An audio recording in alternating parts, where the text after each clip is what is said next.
me. I like that. When I was young, I had 2 pair of leaves. Besides that, the pinstripes and the gray.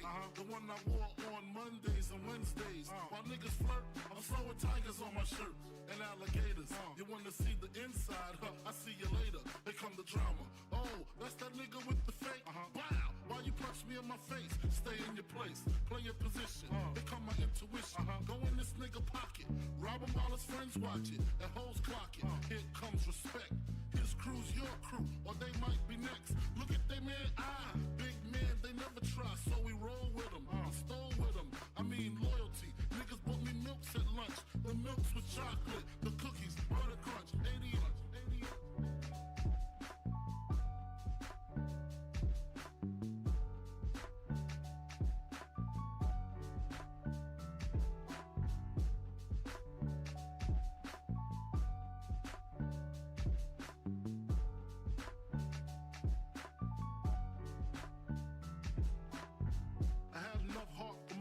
Long as I got stuff for most of them soft.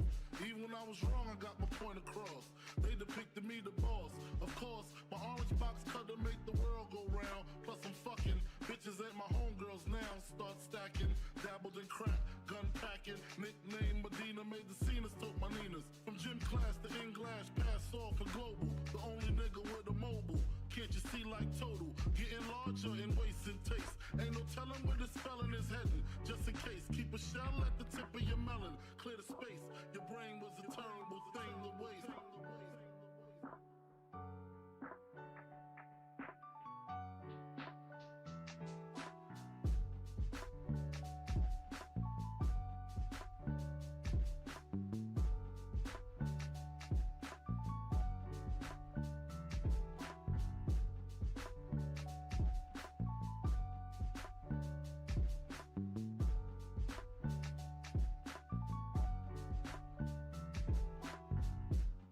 Realizing to master enterprise and I ain't have to be in school by 10. I then began to encounter with my counterparts on how to burn the block apart. Break it down into sections. Drugs by these selections. Some use pipes, others use injections. Syringe sold separately. Frank the deputy, quick to grab my Smith and Wesson like my dick was missing. To protect my position, my corner, my layer. While we out here, say the hustler's prayer. If the game shakes me or breaks me, I hope it makes me a better man. Take a better stand, put money in my mom's hand. Get my daughter this college plan, so she don't need no man. Stay far from timid, only make moves when your heart's in it. And live the phrase, sky's the limit. Motherfucker.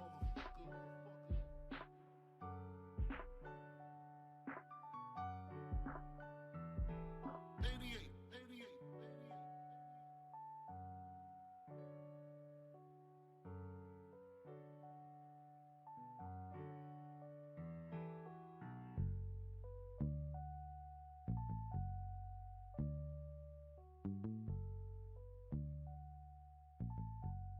And live the phrase, sky's the limit.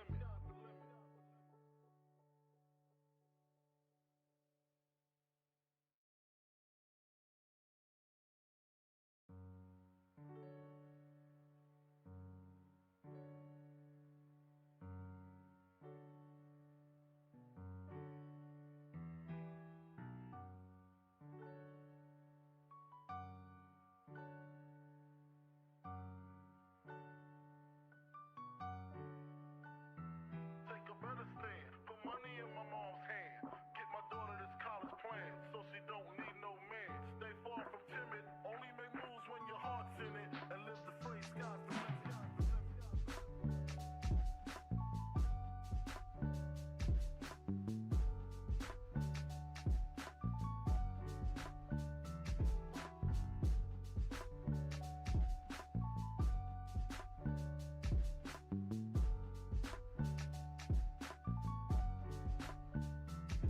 A nigga never been as broke as me. I like that. When I was young, I had 2 pair of leaves. Besides that, the pinstripes and the gray. The one I wore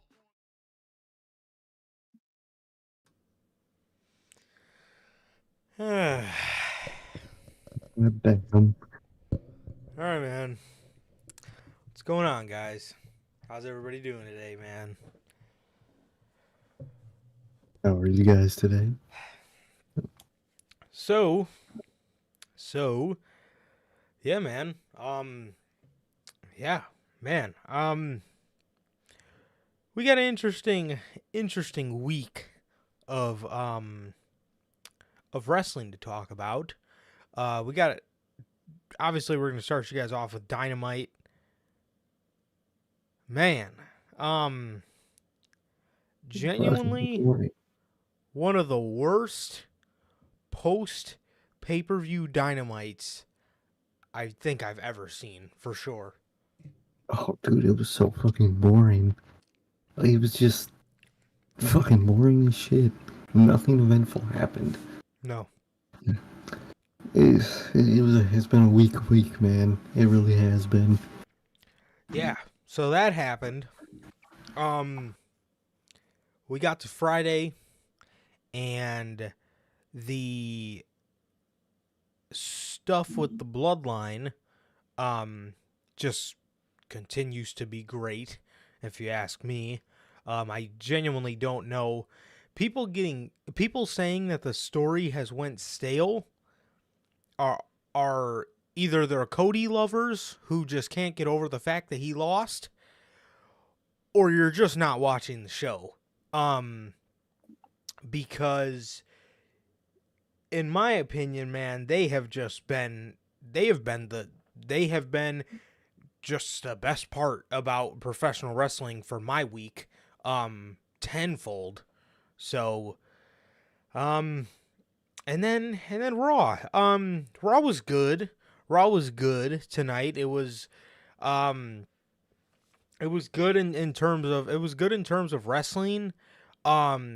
But the show takes a major hit for me because one of the biggest stars on the show is at his absolute dullest, where his momentum is just all gone, if you ask me.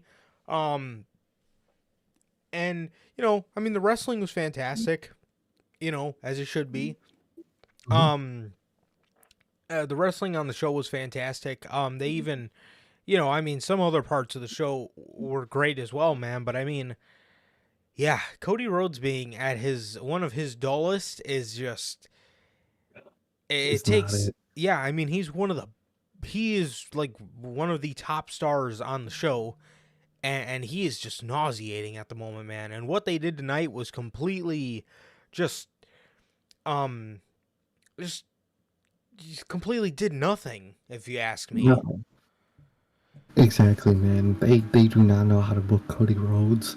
They book him so sad and pathetic, and it's horrible to watch, man. It really is, man. I feel so bad for this man because he's finally in a state where he wants to do big things, win world championships. Oh, goddamn. And he still can't do that shit when he actually wants to this time. It's fucking Cody Rhodes, man. That man is cursed. Yes. Yeah, absolutely.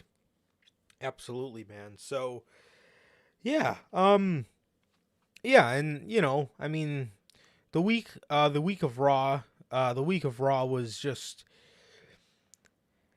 in terms of wrestling, it was a really good show, like I said, man. But another thing, dude, also, bro, we're gonna talk about it when we talk about the Bloodline segment.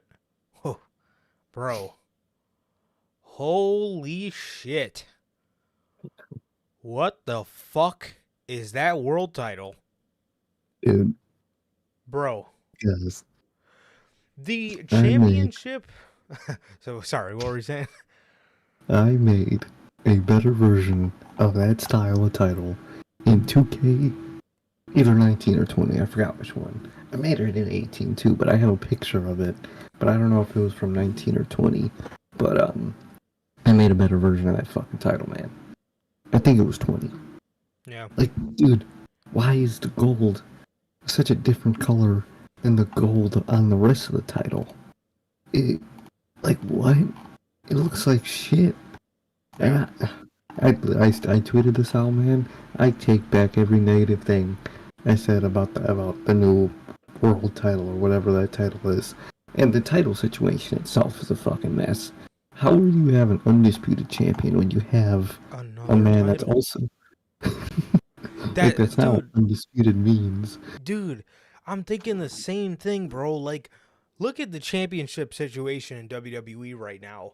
You have NXT women's champions, women's tag team champions, who are on SmackDown, and the NXT tag team women's tag team championships are not on that show.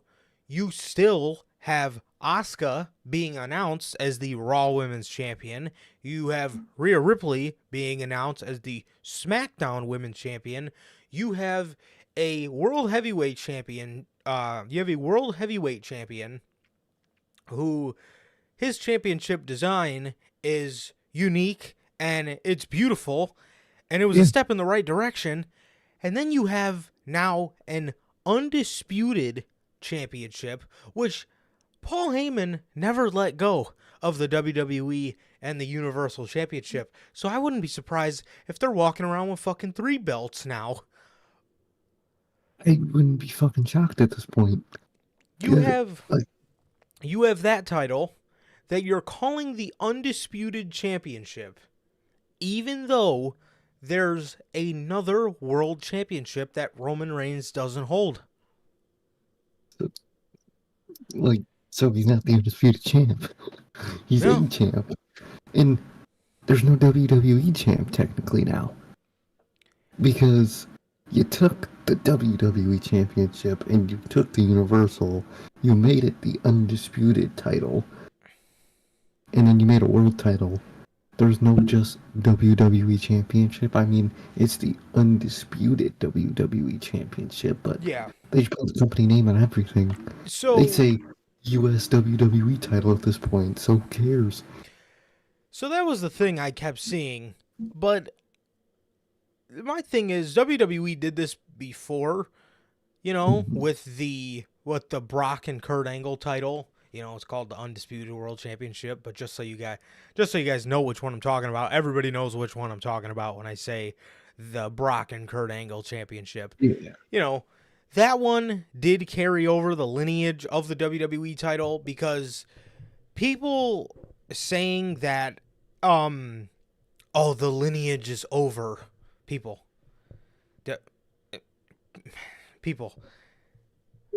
this has happened before. Like the World Heavyweight Champion, like the title that Brock unveiled, the black one that Roman held, and not the new mustard belt, but the WWE Championship we've known for the past, couple years. That one technically was an undisputed championship as well, because it was just the big gold and the Rock 2013 championship combined. So obviously that lineage carries over. If anything, the Universal Championship is now retired.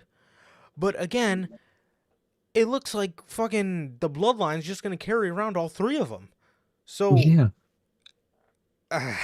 Dude, I don't know how you dig yourself into a further hole with just trying to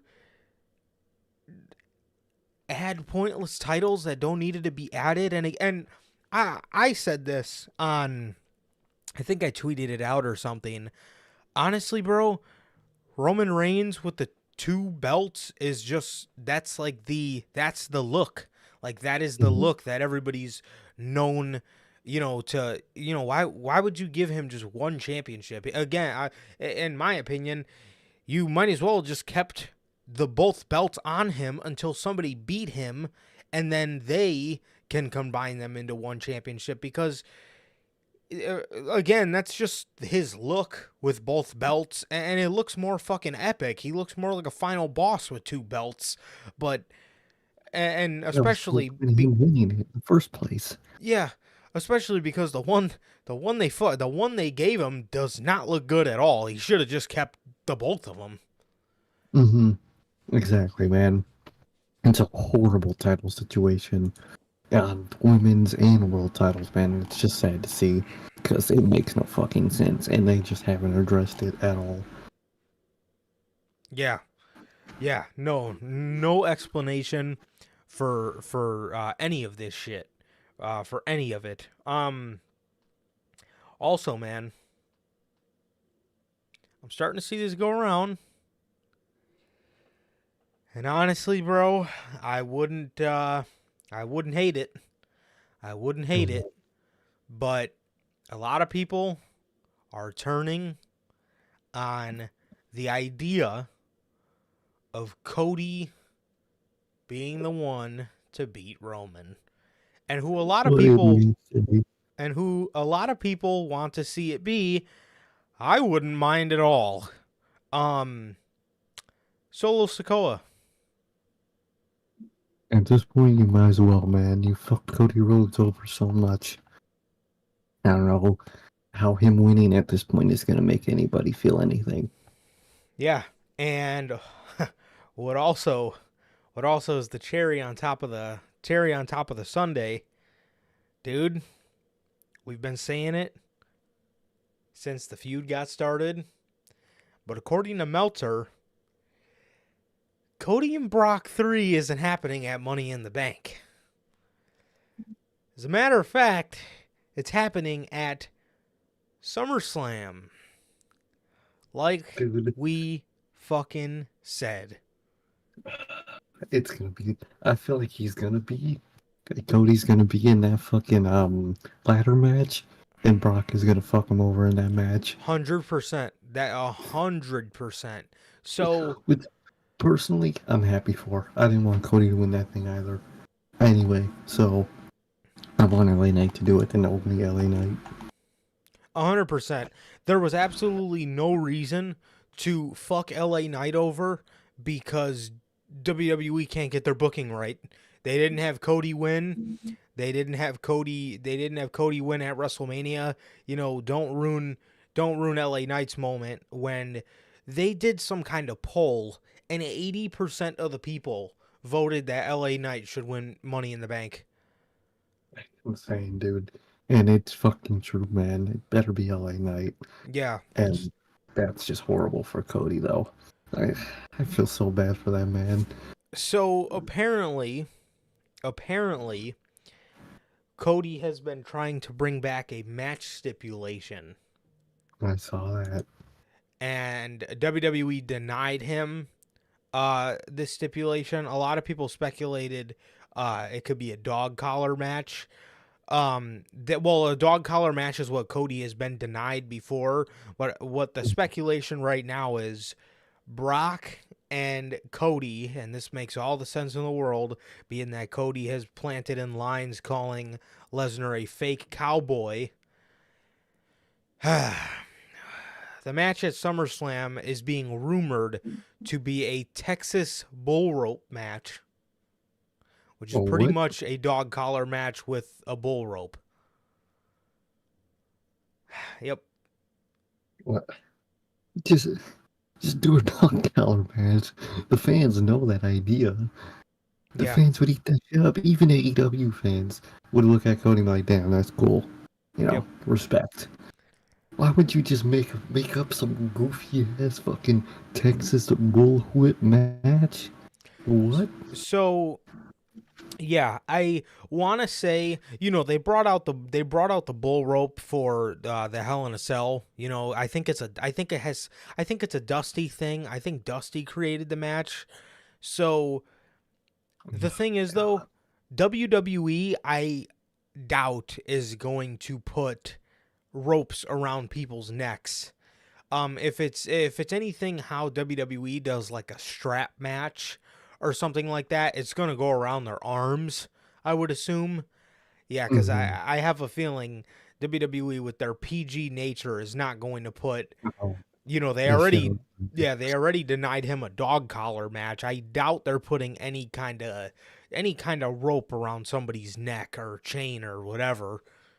No, I doubt it, man. I think it'll be one of those arm, like, belt ones that they do. And Cody's like, gonna put it around his broken arm. Dude, they are. Oh my god, he's gonna put out. He's gonna fucking put it around his broken arm and yank Brock towards him. Yeah, he's gonna put out his healed arm and then he's gonna back it away and give him the broken one, as fucking commentary is gonna talk about the guts and the will of Cody Rhodes. Fucking save me, man. I knew this That shit was fucking gonna pass him by, man. I fucking knew it. As soon as he lost at Mania, and you're starting to he see was it now. literally, man. He ain't winning that. At this point, just have him eventually beat Seth if you want to give him the world title. Plus, imagine Cody Rhodes with that ugly ass new title. I don't want to. I'm good. I'd rather see him fucking hold the new one, the actual good new one. Yeah. Yeah. Man. Yeah. That. What a ridiculous mess they have going on right now, bro. But other than that, man, yeah. So this was that was some of the main talking points, man. But I guess we can go ahead and hop right into the intro before we talk about AEW Dynamite, the post Double or Nothing show, man. So what is going on, guys? We're back with yet again another edition of the Notorious podcast, another edition of Notorious Unscripted, and this is episode 146 of Unscripted. And with that, if this is your first time watching, guys, do not know how the show works. Every Monday, we are on here with Notorious Unscripted, and every Friday at 4 p.m. Central, we are on here with the news. And with that, if this is your first time watching, and you guys did miss this past Friday's edition of the news, the Night of Champions review, Roman Reigns possibly getting a new championship on last Friday's SmackDown, which obviously we ended up finding out that he did. Chicago Phil, Angry Phil, Medical Bill Phil, officially announced for AEW Collision, and a bunch of other good stuff. WWE trying to force Bray Wyatt to be the Fiend again because they don't think that he can sell enough merch as regular Bray. Even though actually we have some rumors going around about Bray that he's actually has agreed to a storyline to come back to. So we'll have to see. Yeah, we'll have to see if the White Rabbit rears his head again. So, yeah, we'll have to see. It's just a rumor as of now. I got to do some more digging. But yeah, so we'll probably have the other part to that story for you guys on this Friday. But if you guys did miss that, that is available for you guys on all platforms, man. Anchor, Spotify, Google Podcasts, Apple Podcasts. And if you want to see it first, join us right here live every Friday, 4 p.m. Central for the news, man. Also, if you guys have not got a chance to get your hands on some of the official Notorious Hills Podcast merchandise, you guys can now find this live on the merch shop. That is bonfire.com. Link is at the top of the description of this very video, and it is in either mine or Sir K's social media pages, man. All 8 of these beautiful designs available for you guys on the merch shop. The Chicago flag design, Chicago skyline design, the base logo design, the best kept secret to the IWC, the Notorious scratch logo, the only community that matters, the Uncrowned Kings of the IWC, and the Christmas merch, man. And again, heads up, man. Got some new merch coming soon, bro, so look out for that. But all 8 of these beautiful designs are available for you guys live on the merch shop. That is bonfire.com. Link is at the top of the description of this very video. Again, either that or in mine or Sir K's social media pages, man. So, with that, if this is your first time watching, guys, do not know who we are here at the Notorious Heels Podcast. I am Johnny Mayhem, one half of the host of this very show. And as for the other half, we got my man Sir K here. How's it going, man? It's going good, man. It's going good. Just been chilling out, man. Things been pretty normal, man. Just chilling, man. Been pretty chill, man. Like Durante always asks, how's life? How's the family? Life's good, man. The family's good. How's everybody doing in chat, man? And how about you, man? How are you doing? Doing good, bro. Doing good, man. Doing good. Nothing too much, dude. Nothing too much. Just getting ready for Dynamite. Man. I got Dynamite here in a couple weeks. It's gonna be fun. And then Forbidden Door and stuff, bro. So that is should be interesting, man. Should be interesting. Oh, dude. Yeah. Otherwise, man, I'm good. I'm good. As Durante usually asks, man, I'm good. Family's good. What about you, Durante? Rich, Pops, everybody in chat, man. How is everybody doing, man? So, yeah, thank you guys for being here as always, man. As always, we appreciate you guys. So, dude, have we seen the Forbidden Door announcements? Yeah, dude. New Dude. Japan had an announcement earlier today too. Will Oh. Ospreay will talk in a press conference about Forbidden Door tomorrow.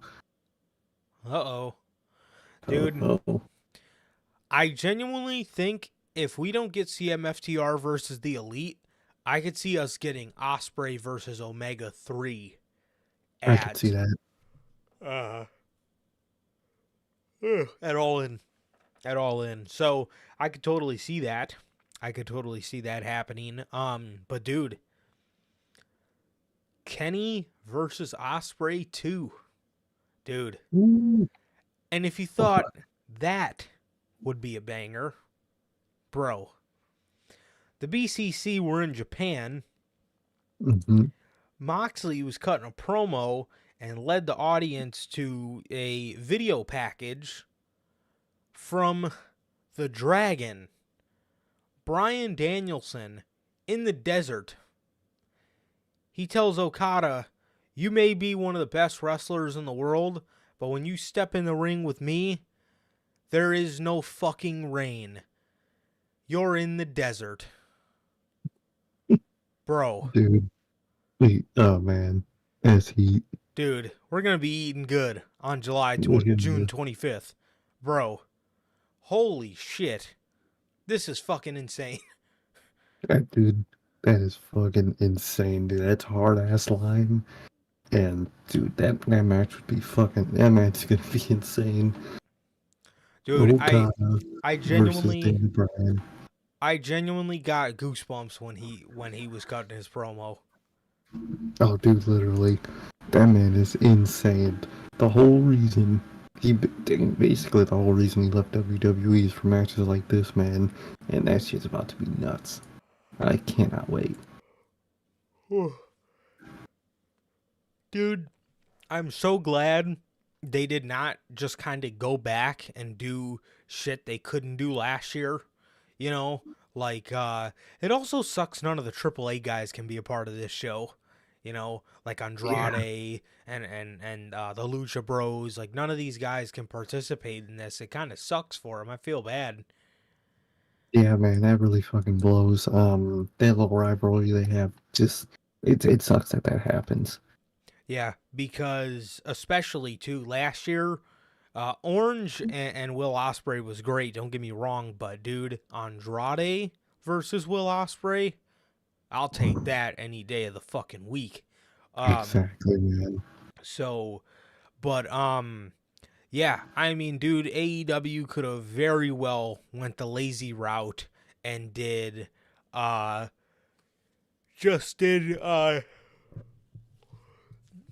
Danielson and Zack Sabre Jr. this year, because we didn't get that last year, but they didn't go that route.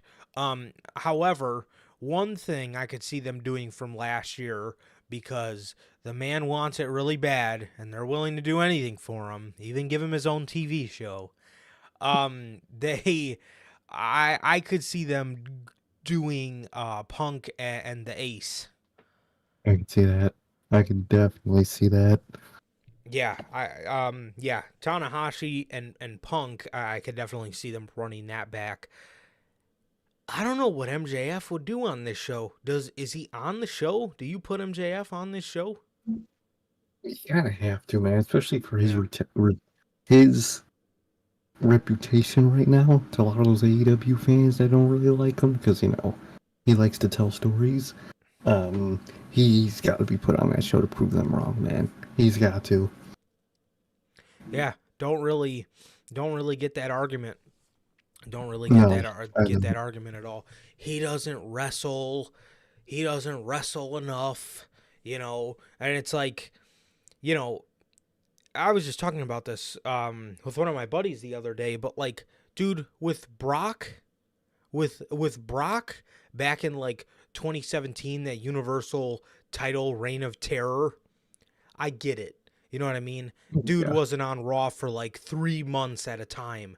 But even with like fucking Reigns and MJF, like dude, they just announced Reigns. I believe they put out a bunch of dates from now until like August. And there's like 10 dates, and 2 months is 8 weeks.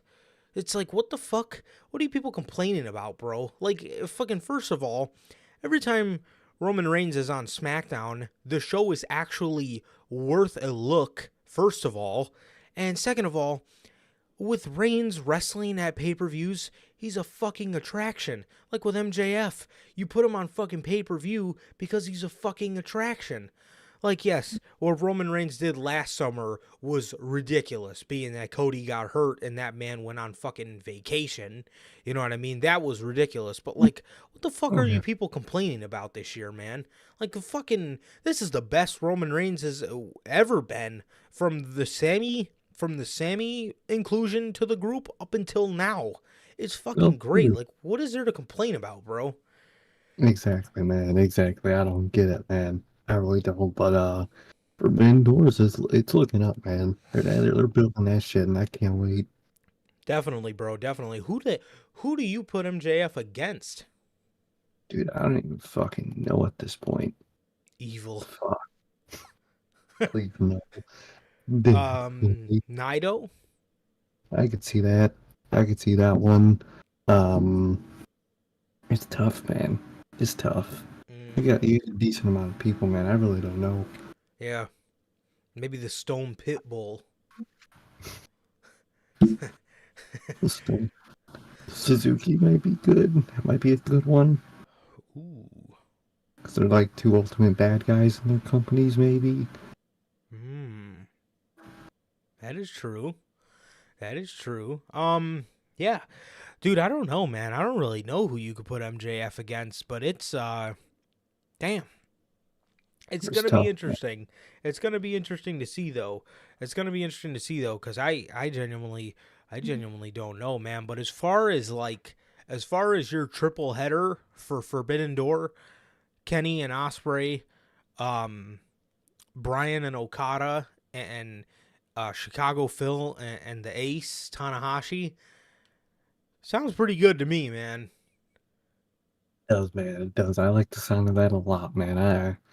I can't wait for this show, man. Definitely, dude. Definitely, it's looking to be a banger already.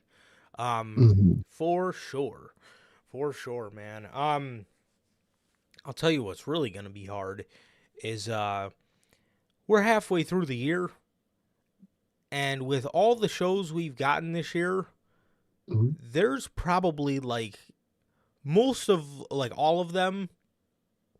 Most of all of them we've seen that at least I can remember. At least right now, halfway through the year, put up a nominee for show of the year.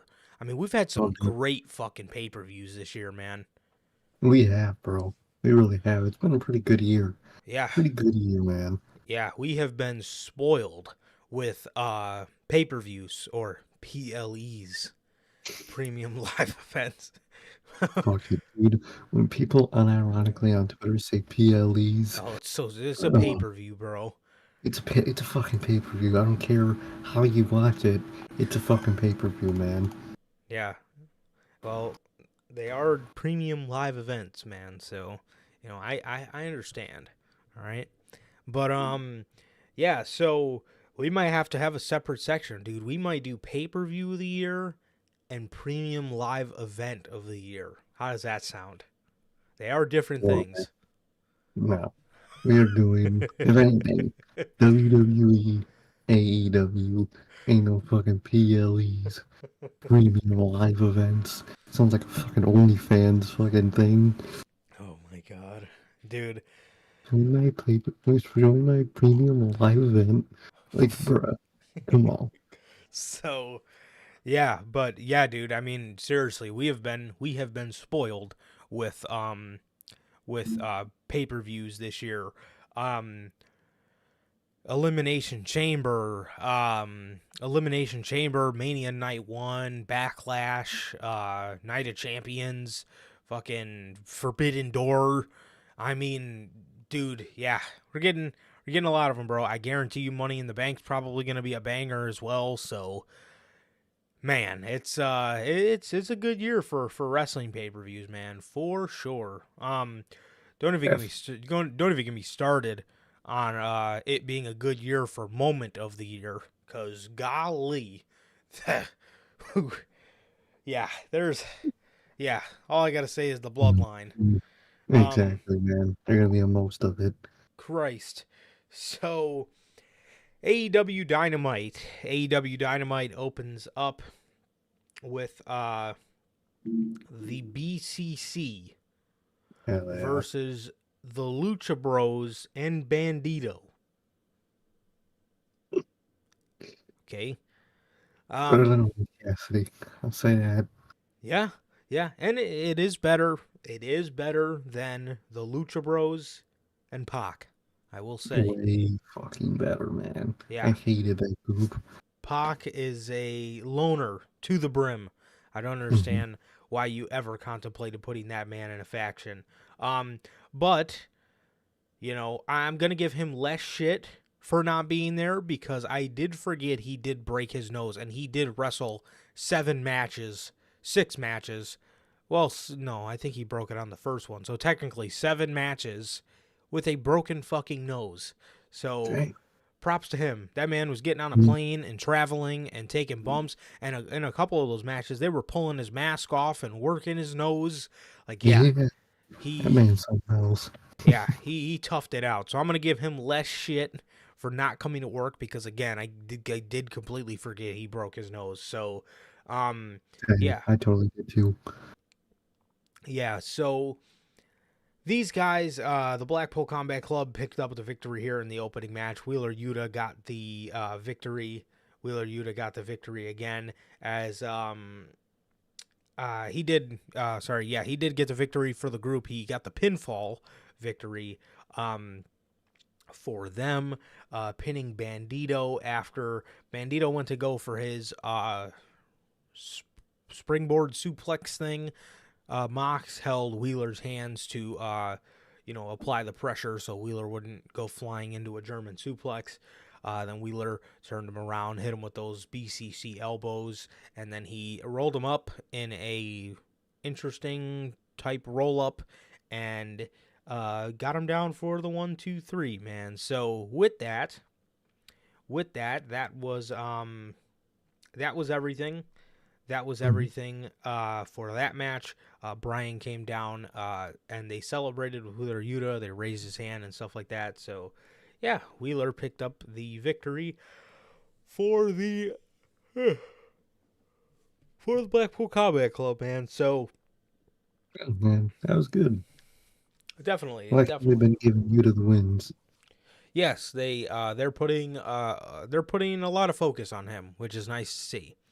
Hmm. Um, in Definitely.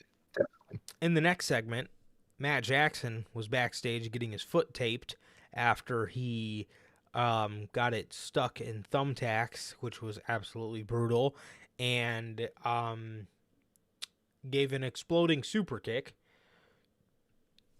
to John Moxley. They were back there talking. Matt was giving an update on his injury status, and Alex Marvez then makes his way around to Hangman, and he asked the Elite what is going on with Kenny Omega. We've heard that he was so upset he went back to Canada to heal up, and Hangman says, "Yeah, Kenny's fine. He's healing. He feels betrayed. He's hurt, but he's fine." And it's also not Canada. Ooh, I like that, man. I like that tease a lot. He ain't in Canada, man. Where else is he gonna be? I love that. That's a great tease.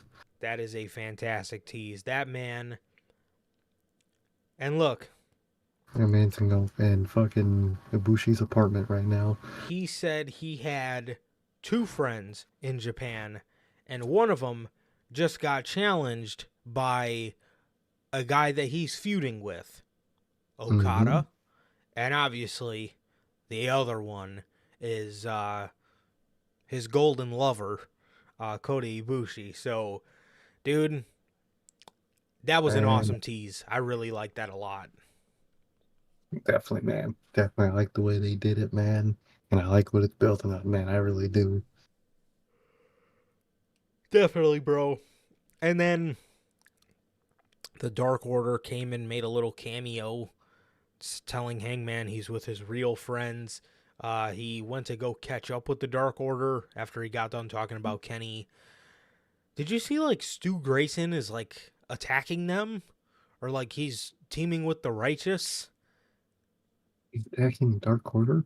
Yeah, he was in a match I seen on Ring of Honor earlier today. I seen it on one of their YouTube clips. Yeah, he gave Uno. He was beating up Uno in a match with them, and then after the match, he walked away with Vincent and Dutch. What the fuck, dude? Dude, to finally start to put the Dark Order on a good path, and you take one of the best ones out. Yep. What? Dude, Mm-hmm. someone's gonna stop this man, Tony Khan. Someone, the fuck is that? Yeah, the group is dead. You signed Stu Grayson back to AEW just to not keep him in the group that everybody's familiar with him in. Um, Nobody wants to see him with the Righteous. Where we want to see the Righteous is with Wyndham Rotunda, and Literally, that we're not getting that. So, uh, I don't know. it doesn't Yeah, make sense, man. But at least they're finally actually doing something with the Dark Order, man. Thank God. yeah, yeah. Yeah, they're gonna turn heel, and maybe they're gonna turn heel. Maybe not though. Maybe they just keep making Mm, their silly little BTE jokes and living off that for the rest of their career. Well, we had a couple funny. Talk about a complacent group, man. I mean, holy shit. Dude, I swear to God, they are the definition of fucking complacent, making the same jokes since fucking 2020, and they won't fucking stop because they feel like they can't, or some fucking dumbass reason. I'm sick of it, man. Either change them or boot them. Yeah, I mean, this is the problem with amateurs, as Brian Danielson would say.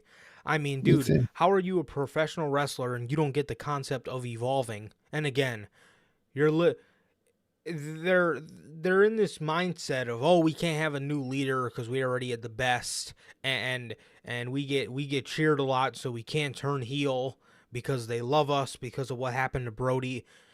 Do you think Brody would be happy with what happened to his group? oh my God, he'd fucking hate it. Dude, He would hate what this fucking group has become. I mean, the group is fucking living off fucking Brody Lee's fucking hilarious BTE skits, and they have been for the past 3 years. I mean, get over Literally, it, bro. telling you, man, they need to evolve, and if they don't, then see ya. You don't need to be here. No, no, they don't. Yeah, I mean that is wrestling 101. You need to evolve, and um if you can't there there's no place for you, bro. I mean, you're stale as fuck. I mean, look at you now. So, yeah, I don't know, man. I don't know. So yeah, the group's going to turn heel. Oh my god. Who gives a fuck? I don't.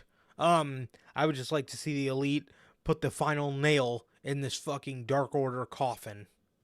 Literally, man. Fucking please.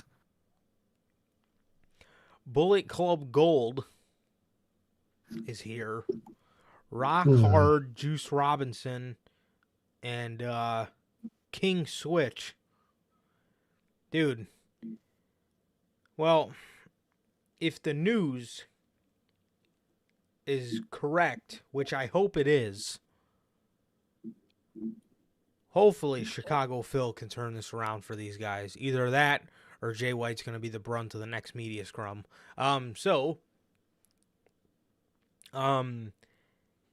Bullet Club Gold are out here, and they're messing with Tony Schiavone. They're just being annoying. They're fixing his hair, and fucking Juice is yelling and being Juice. Uh, I, I can't stand Juice, man. I literally cannot stand. I would rather watch Tony fucking Nese than I would Juice Robinson. Genuinely, that's how bad he is, dude. That man is insufferable. Never thought I heard you Genuinely. say that. I never did either, man. I always thought Juice was kind of just there. I never realized how fucking infuriating this dude is. Yeah, I say it all the time, but the most interesting thing about the man is he's from Joliet. Yeah, So literally. it's as good as he gets. Dude, they call out FTR. They talked about Ricky Starks. Juice had a awesome play on words. He said he asked Ricky if he thought that they were going to get the last laugh on them, and he said absolutely not. Get him off television. Dude, boot him.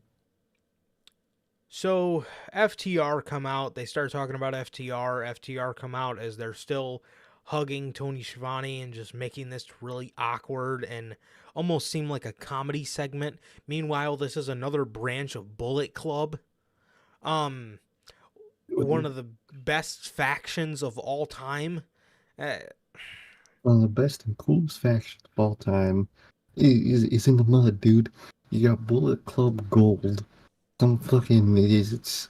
I hate to say this about Jay White, but right now it's true. Two fucking dorks that are acting like fucking dorks on television. And you got mid-ass David Finlay over there fucking leading that shit into oblivion. The fuck, dude? What happened to putting cool-ass people in this group and not letting them be cool?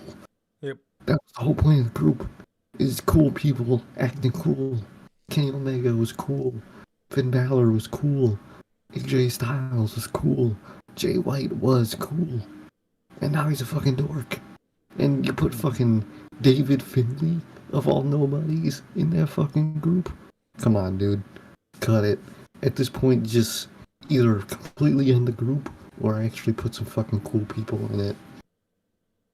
Yeah. Imagine signing Jay White and thinking tag team. It's almost like what they did with Keith Lee, except Swerve in Our Glory was actually pretty good. Like, That's the thing. came out of nowhere pretty good. This group is fucking ass. Yep. Like, it sucks, dude. And I'm sick of it already. Yeah, this group blows. This Bullet Club Gold blows. Yeah, this is horrible. This is horrible. So, again, they're sitting there hugging on Tony Schiavone while they're talking to FTR. Just not being serious at all. Juice ends up punching Dax with a bunch of quarters in his hand, so it hurts more. And then and they start fighting them. They start fighting FTR. They give their finishers to Dax and Cash. Ricky comes out and he tells Jay White, "You punk ass bitch. I want to see you in the ring next week." And Jay White accepted the challenge as Ricky Starks and FTR looks to be some sort of odd pairing that nobody asked for. But, dude, I don't get it at this point, man. Can we just let FTR just do tag team stuff with actual tag teams? Yeah. Or if they're in a trio, there's somebody that they're kind of in an unofficial trio with. Chicago Phil. Exactly. How the fuck are they teaming with Ricky Starks of all people? Why did they help him in the first place? They Could never you even gave imagine the fucking Usos just doing random trios matches with fucking Drew McIntyre. Like I what? was just about to say Drew McIntyre, but like, that's what it is right now. Like, what is going on here with this shit? And then after this, we got one of my favorite parts of the show. We got another one of these super cool video packages backstage where Tony Khan is just smiling from ear to ear. He says, Dude is I have an hilarious. announcement about the debut episode on Saturday, June 17th from the United Center for AEW Saturday Night Collision. One of the featured superstars of Saturday Night Collision will be CM Punk. And he just fucking smiles for fucking 10 seconds into the camera. And he's just smiling, and then the camera goes off to a very mixed reaction. I will say there was a lot of cheers, but the cheers just weren't as loud as they were when we were there. Oh no. It was the definition of 50-50. Literally, you would look at the crowd, every fucking person would either be booing them, and a person next to them will be cheering, and that was the cycle, dude. It was so 50-50, it's insane. Yeah, definitely, man. So you knew this was coming, but if Punk is pushing for any of his literally all three of his pitches are heels. So he's coming in as a babyface. He pitched Jericho, he pitched Samoa Joe, and he pitched Jay White. So Like, you can't. This dude can't be a babyface, dog. He just fucking can't. I hate to break it to everybody and Tony Khan. No, you can't make this guy a fucking babyface at this point. no, it's definitely gonna be interesting to see how people react to him live. Mhm. When they actually see him. But until then, man, I think Punk should have at least gave a couple babyface options just in case, because Literally. like I understand like Jericho, Joe, and Jay White are maybe your three options if you end up becoming a babyface. But dude, just in case, I would if he hasn't thought of them already, I would definitely start thinking of some people to feud with as a heel. You know what I mean? Obviously, you have the Elite. That's the big one. But if you don't want to work with them, or if they don't want to work with you, you should start thinking of some other baby faces. What about Keith Lee? I think Keith Lee would be Exactly. great for CM Punk. What about Rick Starks. yeah? There's another good one. Hook, Jack Perry. A fucking, like, it's what it's gotta be, man, because those are people that CM Punk picked. This man really thinks he's about to come back to fucking the most beautiful fucking cheers ever. This man, goddamn, he is something else, man. CM delusional, delusional Phil. Like, what?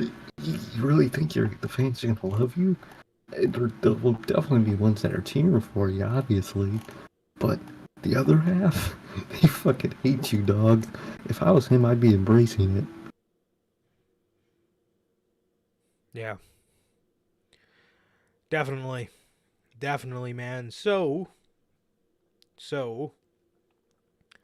next we got one of the most abysmal Dynamite matches I've ever seen in my entire life.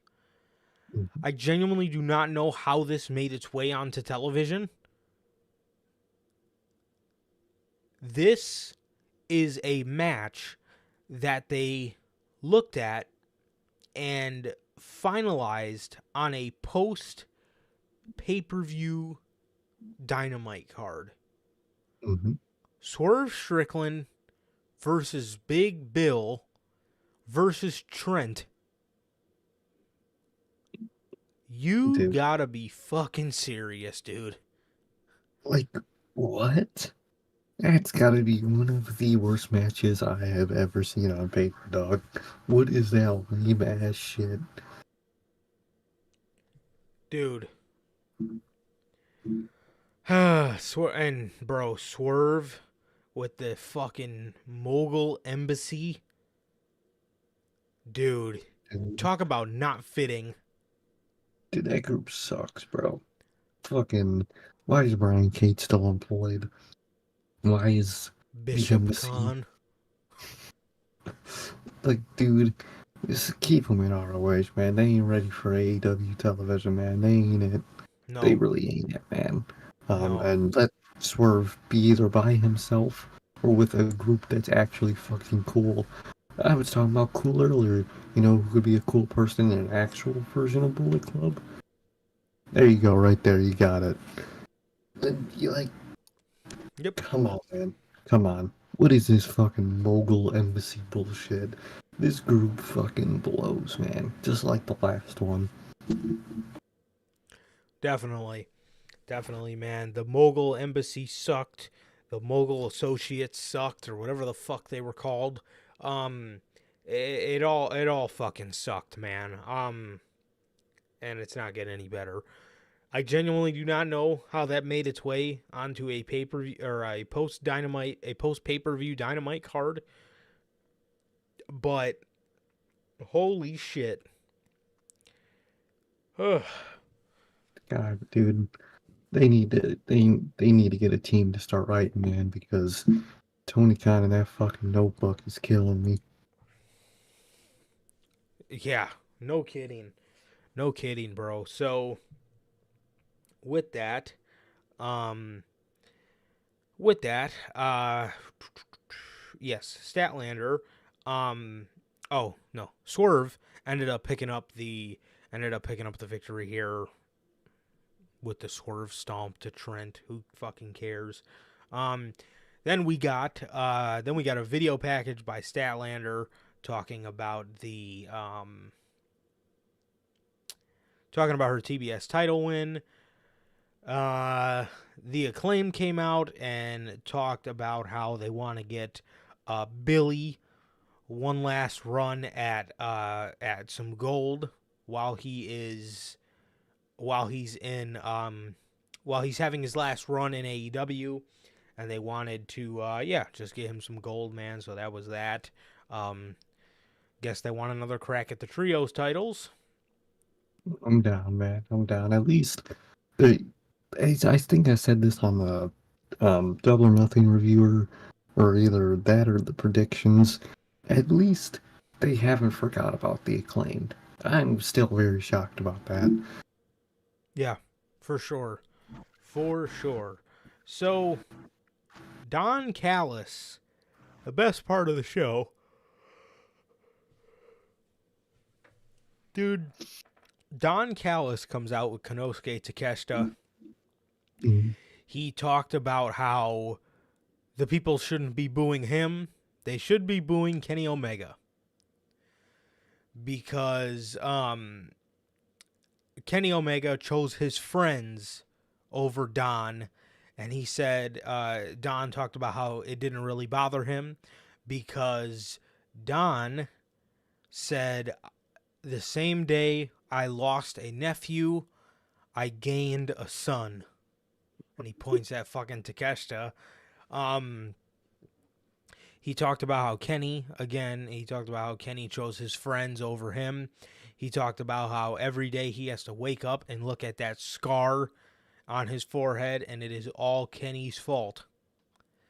I He, like that. I like how they brought the scar into the how that was an actual yep, accident and they brought it into the story. I like it. for sure, for sure. So he said it was all Kenny's fault.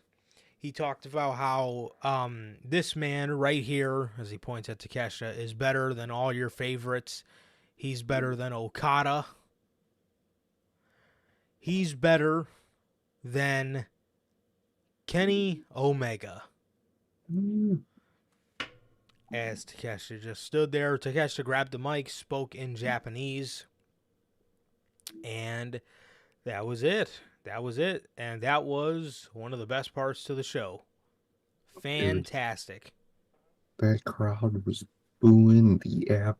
Dude, Callis could barely get a word out through the fucking boos, man. It was amazing. Um, Takeshita was getting booed like crazy. It was amazing, man. I love the way they did it. I love the crowd reaction. You would think fucking Chicago feels in that ring with those boos, man. Um, that shit was amazing, man. I love the way they did it. And I like where they're going with this, man. I like where they're going with this. And I'm excited to see how it goes, man. I really am. I Yeah. like what they're doing. Yeah, absolutely. For sure. For sure, man. So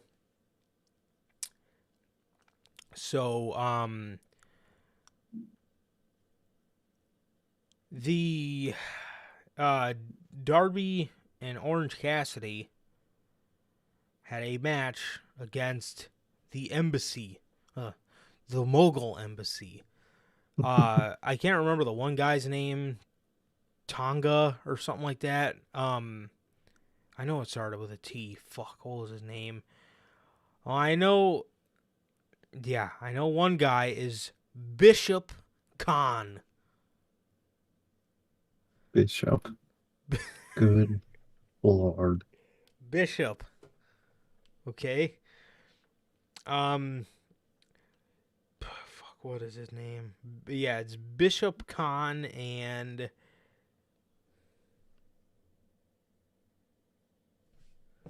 damn, what is his name? I don't know. The other dude, the big guy, something with a T. They face Darby and Orange here. Yeah. Uh, Why no, do they keep teaming Orange with Darby, dude? I don't get it.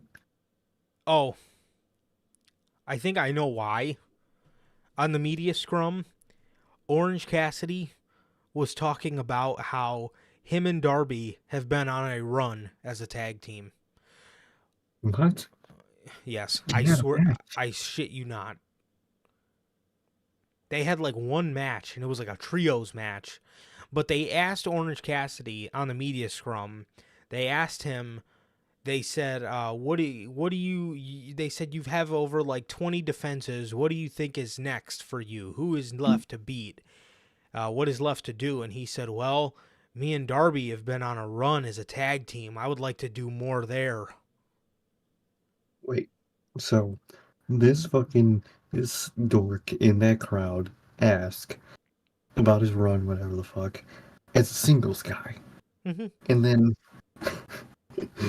Orange Cassidy just looks at him dead in his fucking eye and said, you know, I've been on a great tag run, even though he's had like one match with him. Dude, you're a fucking singles champion of like 20 defenses. That's what this fucking dude is talking about. Answer that question. Why, dude? Get the fucking title off this fucking guy, dude. Put it on Swerve this Wednesday, man, or I'm done. Yeah, yeah. Now he wants a. Now he wants a tag team run. What in the fucking world, man? Uh, why do you want to tag team when you're a fucking singles champion? Defend your fucking title. Yeah. Remember, this is the guy that's on a Roman Reigns like run to AEW fans. Oh, dude, This is him. we have fucking mid 2021 Roman Reigns. Oh, Fucking boring as fuck. fuck. Overhyped fucking trash is what he is. He ain't current Roman. No, I'll tell you that. fucking A. Yeah. The fuck out of here. Yep. Yeah. So, yeah. Orange and Darby picked up the victory here as Swerve sat on top of the ramp with his mask on, just sitting there looking like a fucking idiot. After the Hey, match, after the match, the Mogul Embassy made their way down to the ring. They circled the ring, and the man himself stormed to the ring, the icon, Sting. Lovely to see Sting. He got in the ring to defend his boys. Walking around, Hood Sting is who this man is. He's got the Sting bomber jacket. He's got his Dickies work pants on, and he's got his black Timbs. So this man ain't fucking around, bro. This is a different Yeah. Sting. You don't fuck with this version of Sting, man. This man's old and he ain't acting like it. Which he actually looks very badass like this. Like this look is actually quite insane. How cool he Dude, looks. I think it looks cooler than the leather jacket look. It Me actually too. does. It genuinely looks cooler than that. I think It's so. funny, man. It's so badass. Yes, it is. Yeah, he looks badass as fuck. Oh, God. Rich, don't. Please don't. Yeah, well, apparently Top Dollar is beefing with him on Twitter, so. Is he really? Oh, dude, yeah. I remember it was the other day. Top Dollar was on like a super like bitchy rant on Twitter about shit. He like, and then Mia Yim was roasting his ass, and she's told him on Twitter, no one cares about you guys without Swerve, and he said something about like, yeah, he just steals ideas anyway or something, and apparently that was that. Damn. So, Well, you know what? This is actually quite insane to say. Hit Row was better oh than yeah, Mogul and Associates and fucking, what are they? Mogul Embassy. fuck it, dude, I swear to God, and that's sad. Yeah. Very insane. So Hook came out, man, and then the Dralistico, Jose, and Pero Pelagroso, Preston Vance, jumped in the ring to attack him, and Jungle Boy Jack Perry came out to reignite Jungle Hook.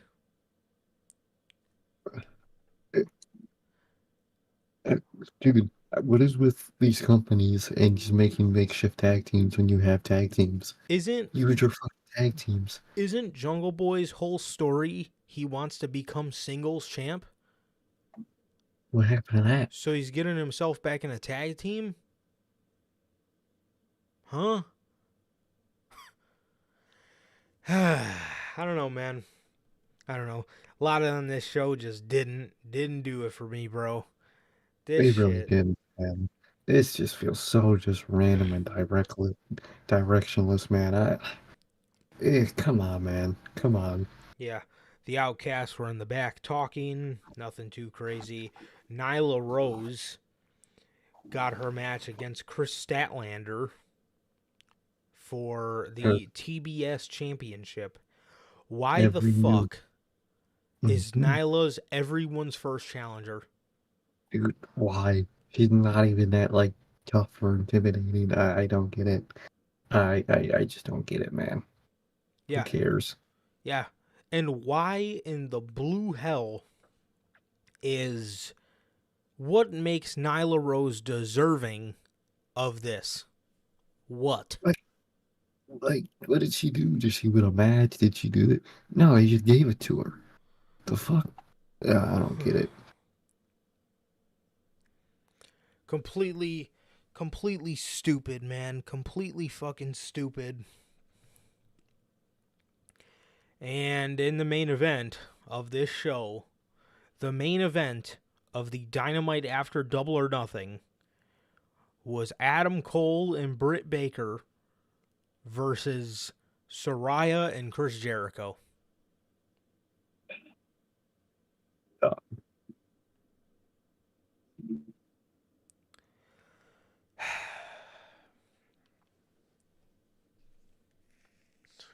man.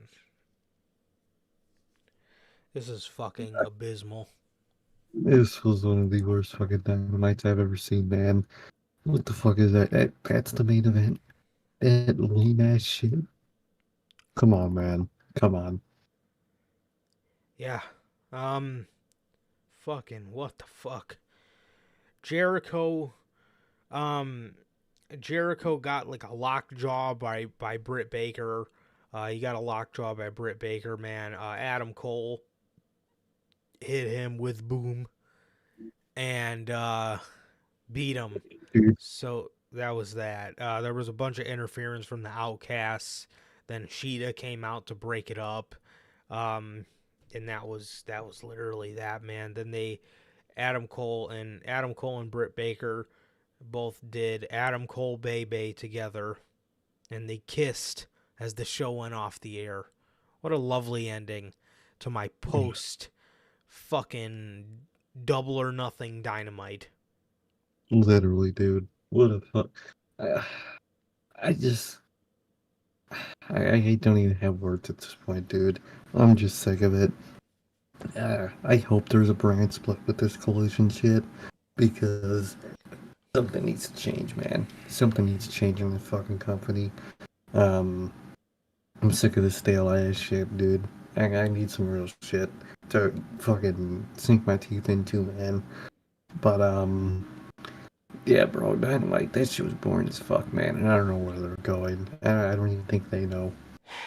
Yeah, was not good. It was not good, to be 100% No. honest with you guys, man. I mean, the best part, was Don Callis and Takeshita. Seeing Don Callis' heat is just amazing. Seeing Don Callis' heat is amazing.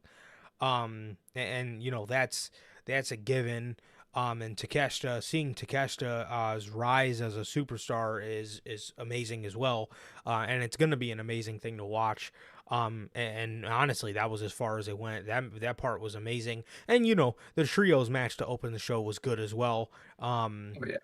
The Blackpool Combat stuff and the little Kenny backstage segment was pretty cool as well with the Elite, and then obviously the Chicago Phil announcement. But other than that, dude, just a bunch of fucking useless bullshit on Dynamite, man. It really was, man. It really was. It was. Yep.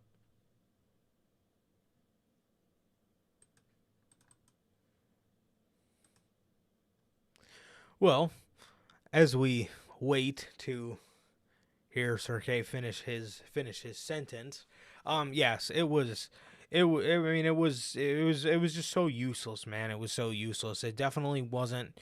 Considering last year, after Double or Nothing, that Dynamite was one of the most intriguing shows that they've had with the one of the most intriguing shows that they had with the MJF promo, and then I think Miro returned on that episode.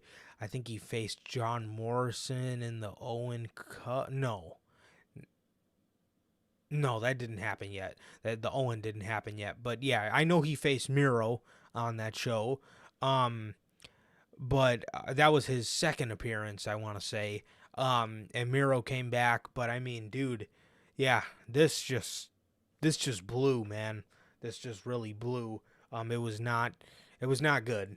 It was not good at all. So yeah, I don't know, man. I don't know if they're waiting for something or what the deal is, but whatever it was, man, it was not good. It was not good at all.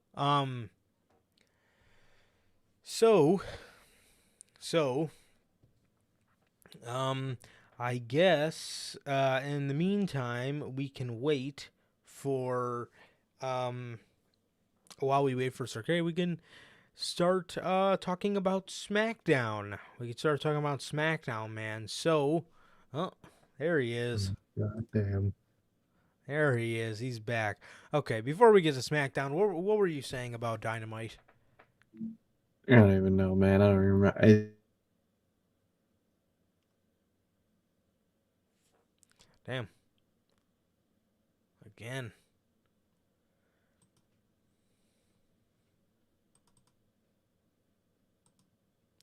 Well, I guess they just don't. I don't know if Tony Khan got into the live stream, bro, but somebody doesn't want to hear the man tell his opinion, apparently.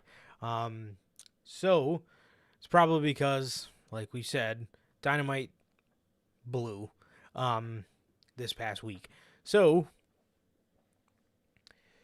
SmackDown, SmackDown, bro. Asuka was on the Grayson Waller effect, and I think Io Shirai came out to interrupt her, man. So, to be 100% honest, there is really only one person I would absolutely love to see win the women's Money in the Bank, and that is Io Shirai. I think she would be perfect.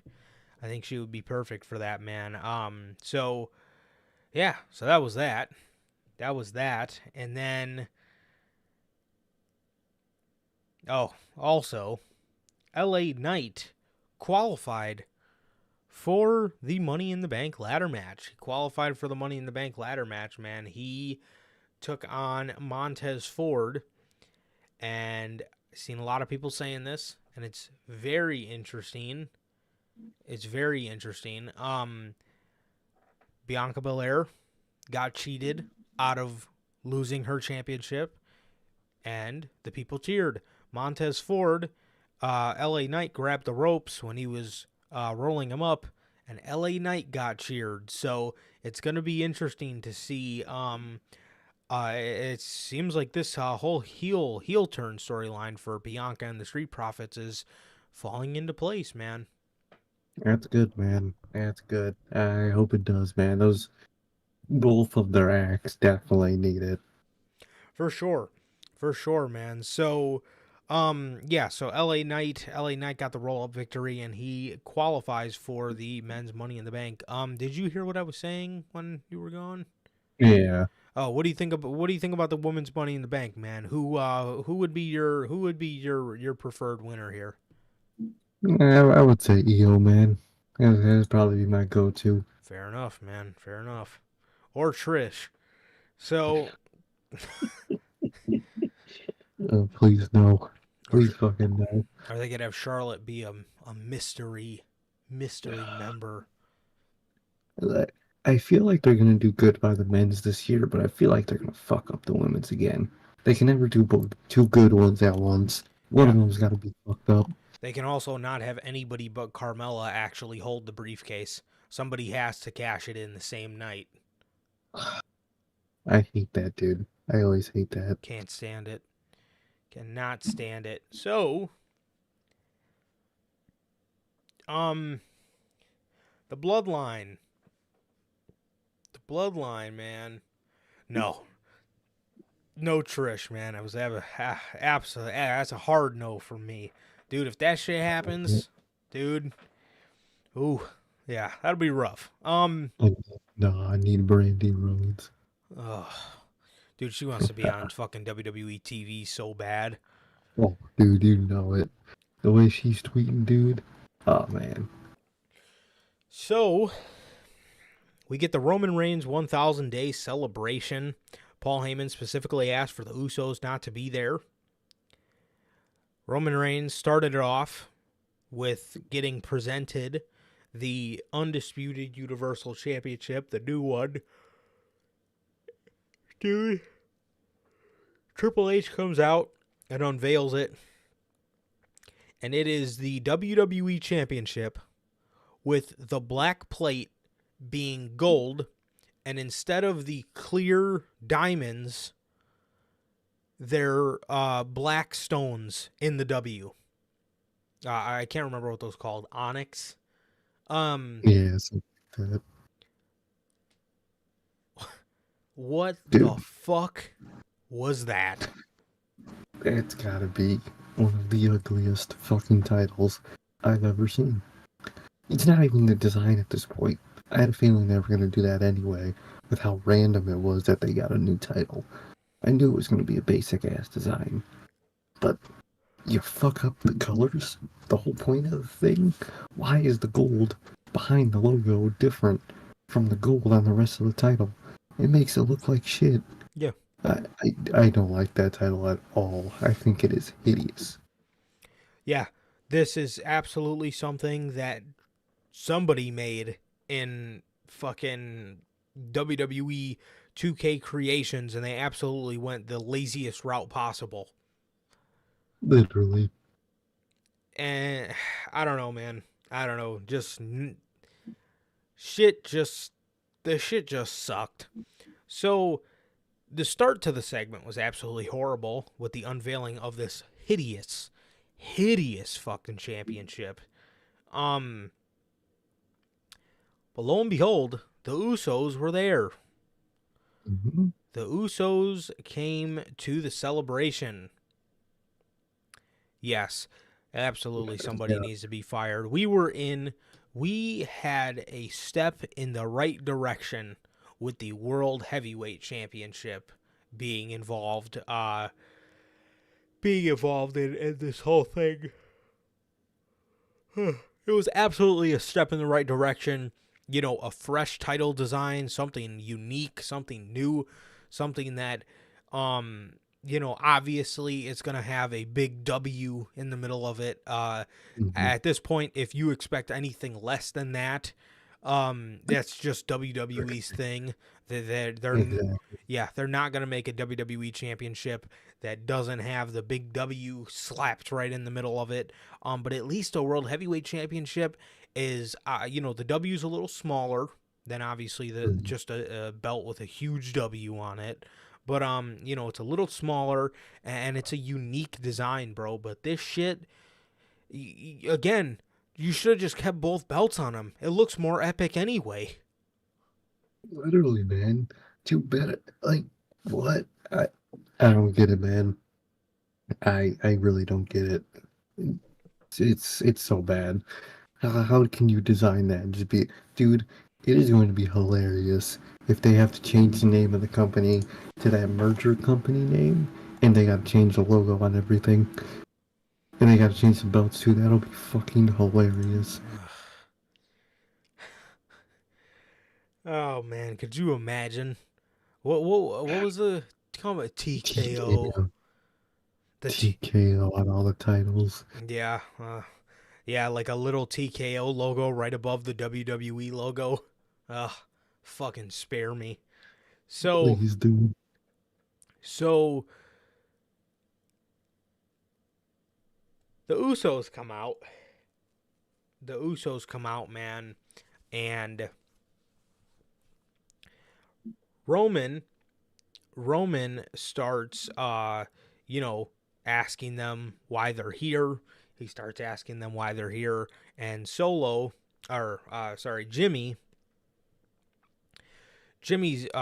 Roman's looking at Jay, and he's telling him, kick him in the face right now and fix this. He's telling him to kick his brother in the face, and fix these problems for what Jimmy did. And Jimmy tells Roman the only one that needs fixing is you. As Roman Reigns, God damn it,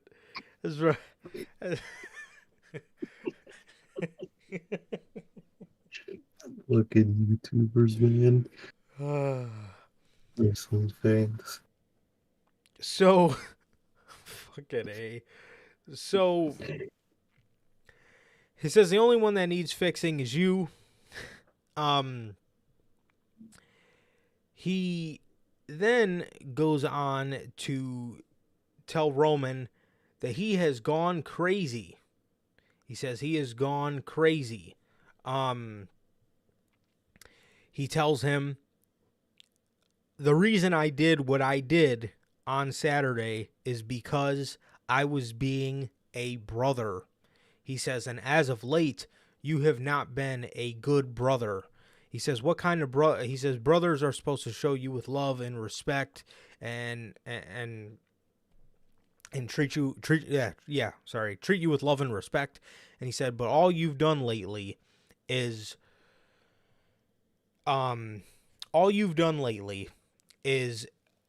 embarrass us, humiliate us, beat us down, kick us to the dirt.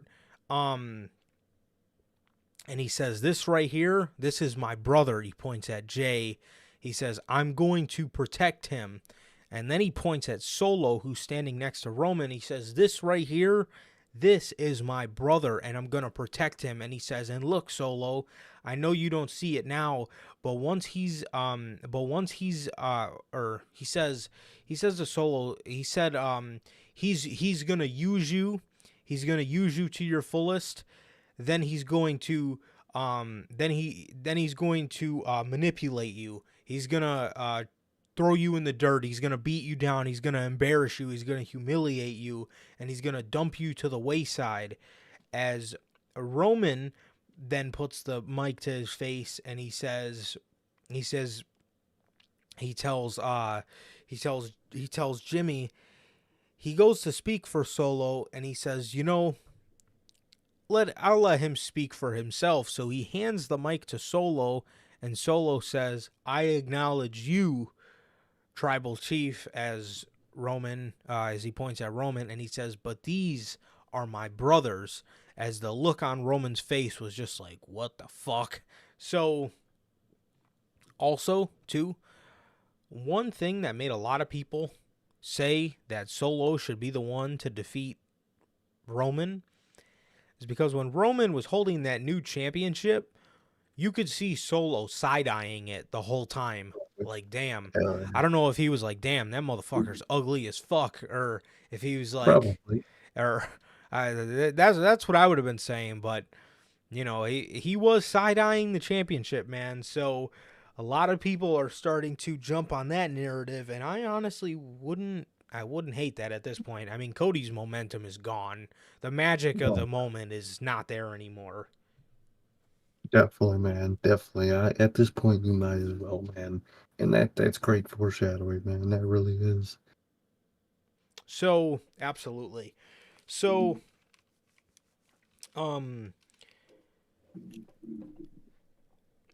So Solo walks to the side of the ring as the Usos, and Jimmy says, you may be on the island of relevancy, but you keep this up, and you're going to be on the island of relevancy all by yourself. Roman goes to look over and tell him to shut his mouth. He says, shut your... And Jimmy muffs him in the face, similar to how he did them at Night of Champions. Right as Roman goes to get back in his face, back in Jimmy's face, Jay jumps in between the both of them. He looks at Jimmy. He says, man, I need you. And he looks at Roman and he says, I need you too. And he says, and he's telling them, they're stronger together. They're stronger together and they don't need to be fighting like this. As Jimmy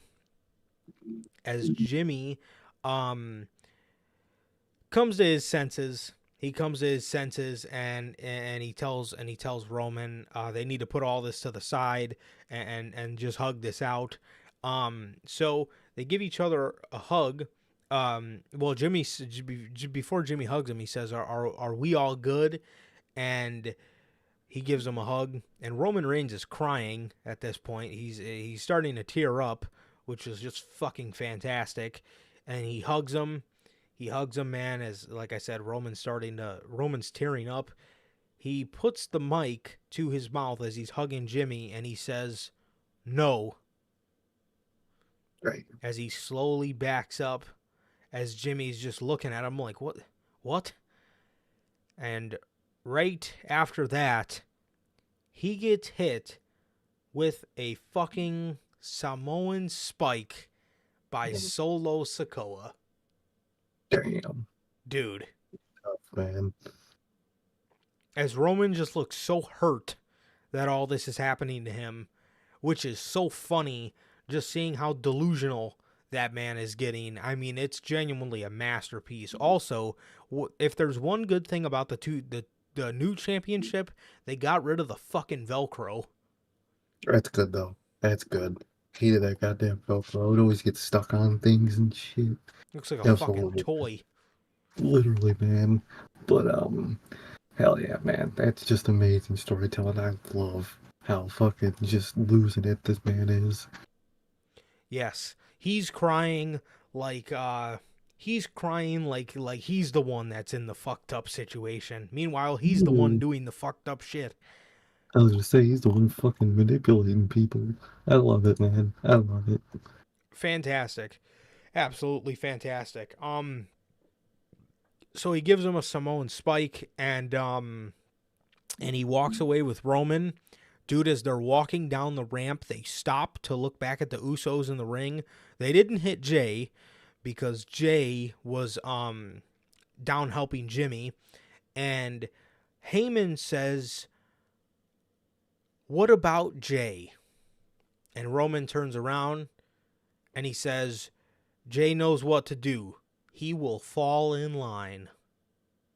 Bro. Really? Now? And apparently, because, Paul Heyman was on Raw again, I mean, dude, I get it. I get it. This is your best storyline you got going right now. But, dude, if you just shouldn't have fucking done the brand split at this. This point, or at least if you did, and you want to mention it on Raw, make it make sense. Have maybe show a conversation between Jay and Sammy that he's got to make a choice on Friday. You know what I mean? Make it make at least a little sense. And it just, dude's just on Raw still.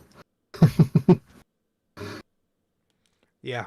I mean, yeah, I don't know, man. I don't know. So,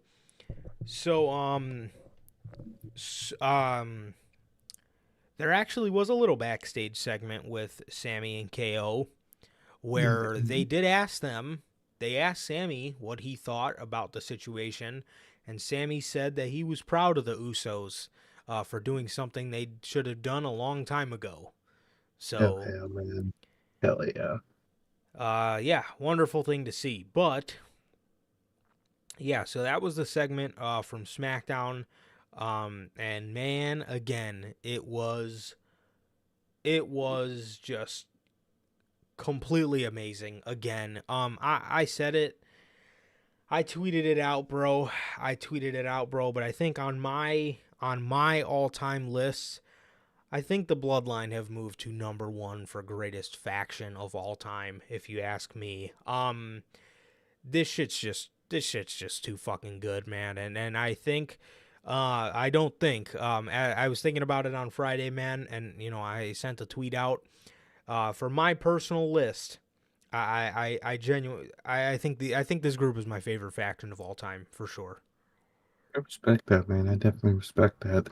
They've been telling a story like it, man. That's what matters.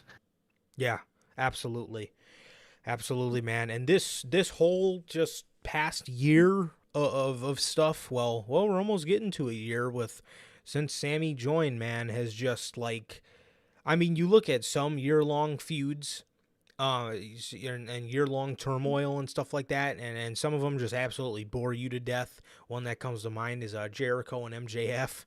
So it's very easy for these things to be duds because people are fickle and they could grow so fickle on these kind of things. But this storyline has genuinely kept me intrigued for ever since Sami Zayn joined the group. I mean, it's just fucking fantastic. I mean, how can you not love this storyline? It's great, and for that, I think this group is this group is definitely my favorite faction of all time. Never thought I'd say that because I could not stand this group when they first fucking got together. They were just that 2021 era.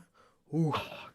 That shit was insufferable, man. Well, I respect that, man, definitely. Yeah, when they first got together in 2020, it wasn't so bad, but dude, 2021 of Roman Reigns, that was rough. That shit was garbage. I didn't think we'd get out of that hole. I didn't. No, I really didn't. If it wasn't for Triple H, we probably wouldn't have. So. No, God, no. But man, yeah, it's official, guys. It's official. I was thinking about it on Friday. I was going back to that conversation in my head. I was like, man, who is the greatest faction of all time to me? I was like, man, I think it's the ones, man. So, I respect it, man. Raw. Monday Night Raw. The show opened up with Seth Rollins talking about how there hasn't been any World Heavyweight Championship defenses on Monday Night Raw in 2 years, and he said it's been too long. He said it's been too damn long. for that. He also said uh he also said tonight he's doing a open challenge. Tonight he's doing an open challenge, and the Judgment Day's Damian Priest accepted the challenge. So Damian Priest came out with Finn Balor. Dude, they teased a lot of this group not breaking up, but like there was a lot of like Finn Balor looking at Damian Priest very sideways, which doesn't make any sense to me because this group is like they're building everybody up to the point where they're like trying to give off the impression that they're all equals, you know? Literally. That's rare in a faction. They managed to do it so far. Uh, I have a feeling that they're gonna get Priest out of there, that group, and basically just switch him out with fucking JD McDonough. Ugh. I could see that easily happening. Yeah, and even at that, how do you add a member to the group if you're teasing turmoil? It's WWE for you, man. I don't even think they know. I think they're literally just gonna switch him out. I don't know, man. I don't know. It doesn't make any sense, dude. It doesn't make any sense. So, Priest comes out and he starts talking about Seth, about how he's gonna beat Seth later tonight, and Seth mentioned something about the Judgment Day. Damian Priest said, "I don't need Rhea to help me win. I don't need Dom to help me win. I don't need Finn to help me win." And Finn just kind of looked at him all sideways, like, what? So then Finn grabs the mic. So Seth says, "Put your money where your mouth is, if that's what you think, and ban all of them from ringside." Yeah. Finn goes to say, no, you can't do that. And Damian just goes, "No, man, it's okay." And Finn, again, just looks at him like, what? And then in the match later in the night, Finn ended up coming out anyway. So I think they're gonna... it looks like they're teasing like fucking Judgment Day turmoil. And it doesn't make a lick of sense. I don't get it, man. I really don't understand any of it. I don't get that whatsoever. And Damian Priest said, "All you're going to be in the history books for..." Listen to this. This is actually kind of hard. He says, "All you're going to be in the history books for is having one of the shortest reigns." Seth grabs the fucking mic and goes, "Well, either way you cut it, it'll be longer than his." And he points at Finn. I was like, That's amazing, bro. damn. Bro, I have to come at him like that. I was like, oh shit. Damn. So, yeah, that was actually kind of hard. I had the same reaction as you did. I was like, oh damn. I was like, got his ass there. That's So funny. I like that. So the next match, that was the opening segment. The next match was match of the night. Becky Lynch versus Sonya Deville. Money in the Bank qualifier. Yeah. This was banger 101. Oh yeah, man. I expect nothing less from these two. Dude, yeah, completely insane the level of match quality they put on here. Yeah, Becky beat her, and Trish Stratus and Zoe Stark were just standing on the ramp. I'm not gonna rant about Trish this week, dude. She didn't fucking talk. She didn't talk. That's how I prefer her. She just stood on the ramp for Becky's match, and then for Zoe's match, she just stood ringside. So that was that. Man, look at that. I like to see that. Her not talking. Definitely, man. Definitely. So Becky Lynch qualified for the Money in the Bank ladder match, and that was that. That was that. I could absolutely see Trish Stratus costing her the match, which it's going to be completely parallel if you put Cody in the Money in the Bank ladder match, because Brock's just going to come out and screw him. So essentially, you're just telling the same fucking story. Oh my god, dude, I didn't even notice that. It's gonna be horrible. Just telling two the same story in the same match in the same night. Oh, dude. Why'd they even put Becky in this fucking match, to be honest? Because that's got to be the plan with Brock. It's got to be. It's not, unless Cody does win it, and he's the Mr. Money in the Bank during the rest of the Brock feud, which that's even worse, man. You know That's what? even worse. Because that'll probably be his distraction to SummerSlam, so he can't cash in. I could absolutely see them still doing Cody at Mania. But, like, if he were to win the Money in the Bank, why do I see somewhere in there, like, them having him lose the title? Or, lose the cash in. Oh, dude, that's what I think will happen. I think he'll lose the fucking cash in. Waste the fucking cash in, dude. Dude, they're gonna make people hate Cody Rhodes, man, and I feel bad for him this time. I also want to know, what do they do in War Games this year? Now that I'm thinking about it. Bloodline versus Bloodline? I might not be able to do one this year. If you don't got the story, man, no, Yeah, they don't do it. Because I do not want to see some random put together ass shit. Look at those NXT War Games, like the later ones. Obviously, the first couple were bangers, but like, what was the one? It was like a Pat McAfee faction. It was like Pat McAfee, Oni Lorcan, Danny Burch, and like Ridge Holland. Wasn't that the group? Yeah. Like, what the Versus, fuck is like, that? The UE. The UE, yeah. Like, why? Like, they did not. You don't need to do it every year, man. If we can't find a story for it this year, don't fucking do it, man. But if Judgment Day has 4 members, I could see Judgment Day being in there. Maybe like Judgment Day versus Imperium. Yeah, that wouldn't be bad. If they build a story by then, of course. Exactly, but unless you're fucking Cody or the Bloodline, you don't really get one of those. Yeah, and I mean, even if your name is Cody Rhodes, your fucking storyline sucks cock. So that's so who's telling, man? But yeah. So Becky won that match. Becky won that match. And yeah, then the next segment was Sammy and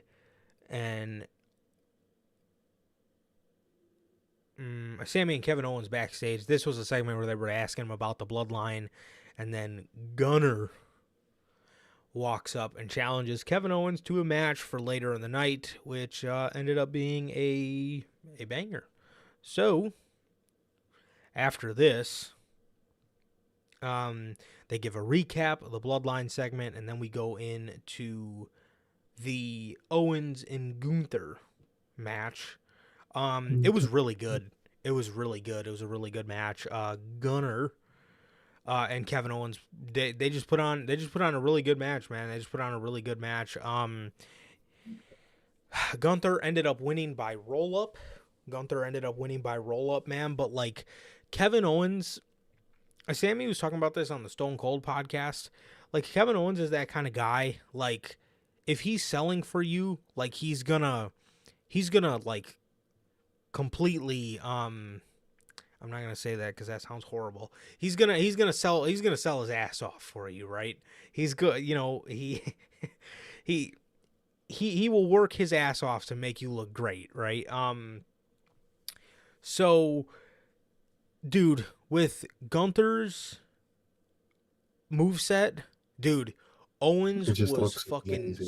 Yes. He made him look fantastic. And Gunther ended up winning by way of roll-up because Kevin Owens was distracted with Ludwig Kaiser.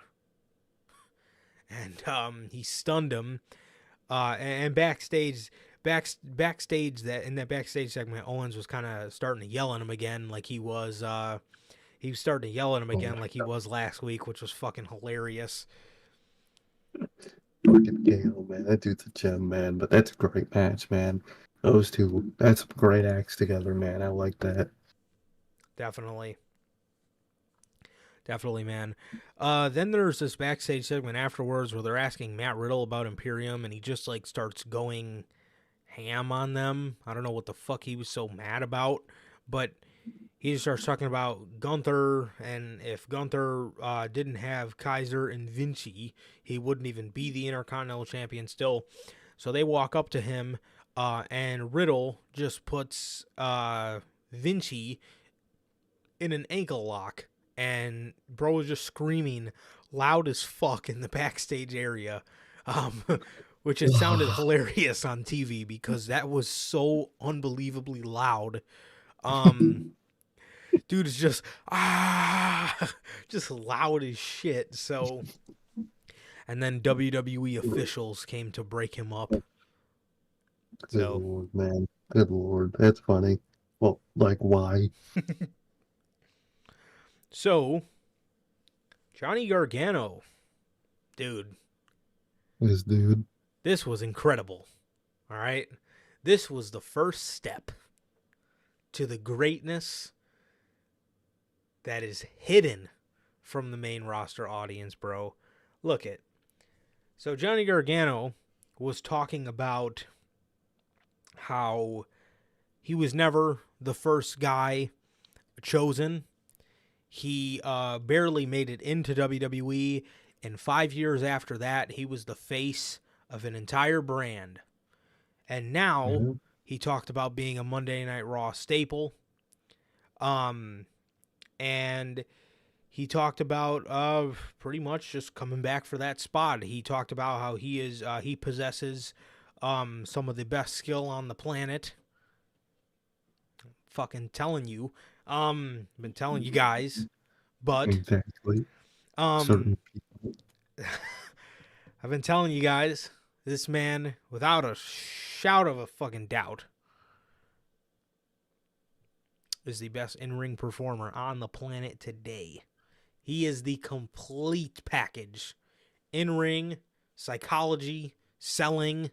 He's got it all. He has it all when it comes to in-the-ring aspects.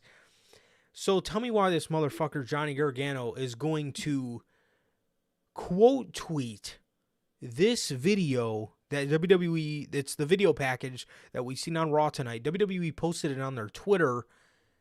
This motherfucker, Johnny Gargano, quote tweeted it and quote tweeted the phrase, "Nobody will do it for you." Ooh, you gotta do it yourself, man. I love it. You got to do it yourself. I love it. I can't wait, man.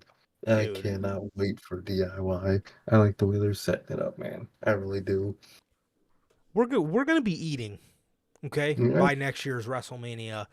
We will probably be getting some sort of story with Sammy and Kevin Owens, Johnny Gargano and Tommaso Ciampa, and probably the final stages of the Bloodline implosion.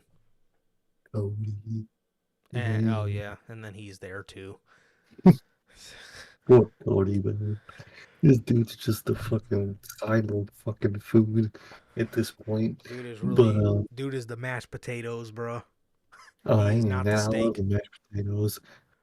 He's the fucking He's green the beans. vegetables, bro. 100%. Yeah, he's the fucking green beans on the side, man. Yeah, you know how they always make two, oh, super mid one and one you like. Yeah. Right now he's the mid one, man. Mm-hmm. So you hate to see it, man, Bro's but like that's the the truth, hard man. ass, unedible carrots that the fucking Oh, yeah. schools used to give you. Oh my god. Yeah, hard They, ass fucking chopped carrots, bruh. they would be in those packets that's like sealed tight and it's like a wet Yeah, from the fucking yeah, it's like station. sweating. Yep. It's fucking Cody Rhodes right now for you, man, and I feel bad. But yeah, man. I mean, WrestleMania it's gonna look. I think it's gonna be pretty good, man. And then there's Cody.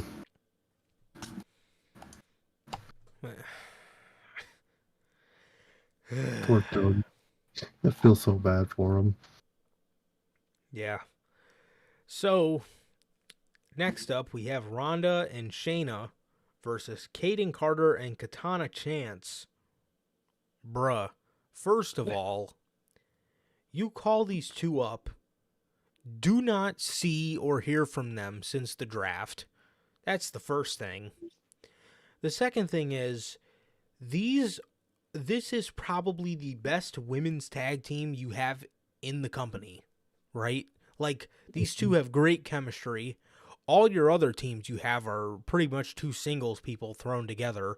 Alba Fire and Isla Dawn are two single people that, you know, were thrown together as a tag team. Ronda Rousey and Shayna Baszler. Shayna Baszler could be a women's champion any fucking given day of the week in WWE. Raquel and Liv Morgan, Shotzi and Raquel. I mean, all these groups are just two singles people thrown together. Here, you have a tag team in your women's division, and you have them lose the debut match to what is Ronda and Shayna's only competition. Makes no fucking sense, man. What the fuck? God, I don't get it. I really don't. I don't either, man. I do not get it one bit.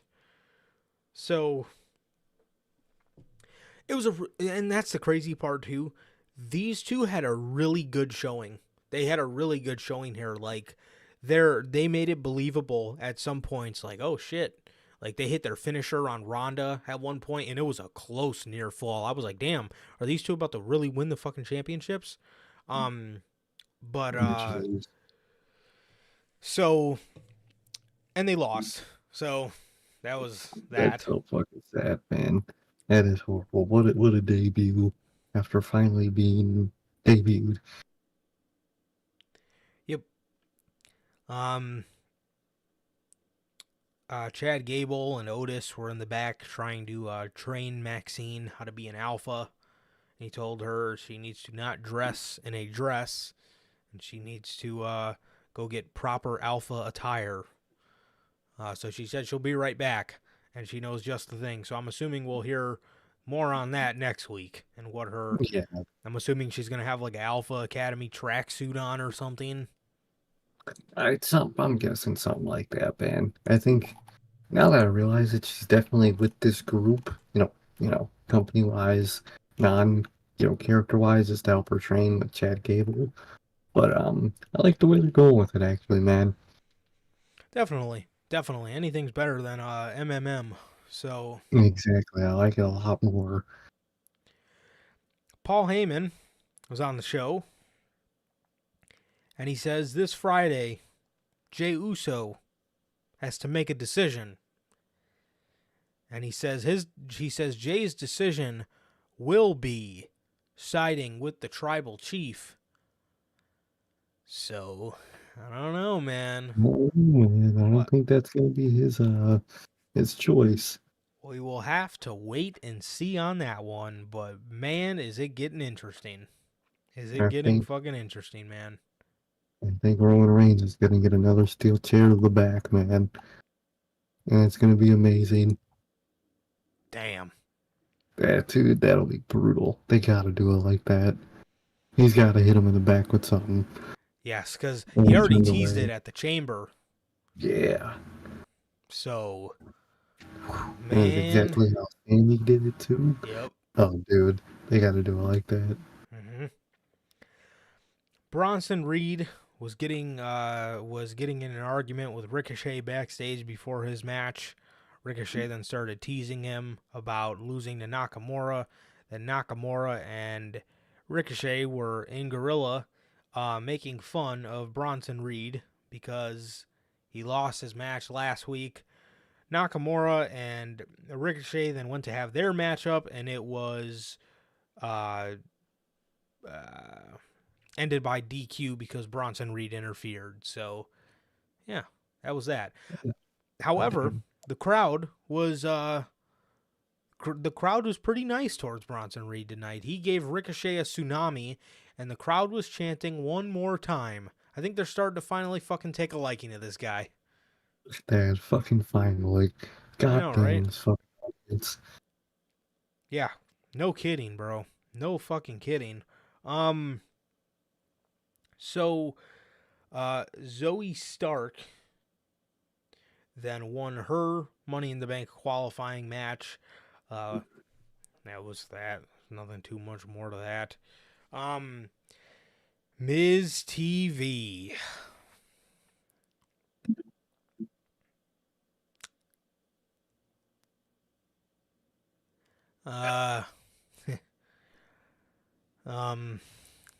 Yeah. Why? Miz talked about how Cody has an open invitation to Lesnar. Talked about how he has an open invitation to Brock. And he, yeah, he talked about that. Cody just said a bunch of nothing here, to be 100% honest with you guys, bro. Which I knew it was going to be that, because what is Cody going to say on Miz TV towards Brock Lesnar that he hasn't said already? Literally, that's the worst thing about this feud, dude. Like, both parties already, did everything they could have done to each other. Now it's just stalling at this point. Yep. So, Dominic comes out. Dominic comes out here, man, and he, the Miz announces another second generation superstar. He announces another second generation superstar that wants to talk to Cody Rhodes, and he calls out Dominic, and they just start. Dominic's calling Cody a horrible father. He's calling him a deadbeat. He's saying that he's saying he's a horrible father. He's a deadbeat, and he reminds him just of his dad. Cody says, that he looks up to Ray. Cody says he looks up to Ray, and he says he doubts Ray is the perfect man because he knows Ray's made a bunch of mistakes, and he's looking at one right now. Obviously, Dominic. And yeah, that was pretty much that, dude. And then Dominic and Rhea got all pissed off. They went to go. Cody turned around and looked at the Miz, and Dominic then ran up to him, turned him around, and slapped the shit out of him. And then he hid behind Rhea Ripley as Cody stood there. And as they left, the Miz was behind Cody, laughing and jumping. And Cody turned around and smacked him with his titanium cast. God, dude. I'm so sick of this broken arm bullshit. Which So, I don't know if like the titanium cast is able to come off, but he was wearing the cast over his suit. Wouldn't that not be able to work? Because doesn't a cast have to stay on you like the whole time it's broken? Yeah, isn't that like the fucking point of a cast? Where Yeah. like it really stays on your skin damn near? Yeah. So he was wearing the suit to where he put the suit on first and then the cast. Like, dude, I'm sick of this broken arm bullshit. It makes Cody look so bad. It really does, man. Fucking Miz had one good week, and now he's back to classic Miz, expecting nothing less. And Dominic's hilarious, man. Fuck, USA fucking tweeted out the video of that happening, and the tweet was, "How can you slap a man with a broken arm?" Dude, they're just unintentionally making me hate Cody Rhodes, man. And I don't even hate him. I hate his character right now, man. Yeah. But good lord, man. Good lord. Definitely, dude. Definitely. So yeah. Cody smacks Miz with his cast and he knocks him clean out. Also, when Cody does his entrance, when he does the whoa, he keeps his arm in while he, raises his other hand out. But when he's wrestling, he's moving his fucking arm all around, hitting people with it, and fucking, this looks like shit, dude. It's just pathetic. It's one of the most pathetic fucking ways of being injured ever. They're so inconsistent about it. It's Yep. fucking hilarious. 1 second he can't move his arm at all because it's broken, and the next minute he's fucking using it like nothing, and just selling that he's in pain. Like, I'm in pain watching you sell that you're in pain. So that was that. That was that, man. Inda Sure attacks Cedric and Shelton before the match even starts. They attack them, and I know the ceiling is very low for Inda Sure, but to be honest, I mean, I haven't hated any of their work. In fact, like, I think Jinder Mahal as like their manager, he looks pretty badass, man. If I will say anything about this group, Jinder just looks mean as fuck, and it's a really good visual. That's good, man. That's actually really good to hear. Absolutely. Absolutely, man. So, yeah, that was that. And then the main event, man, Seth freaking Rollins versus Damian Priest. They put on an absolute banger in the main event, dude. They gave him like 20 minutes. They gave him 20 minutes. This match started at like 9:40, and it ended literally at like 9:59 and 30 seconds.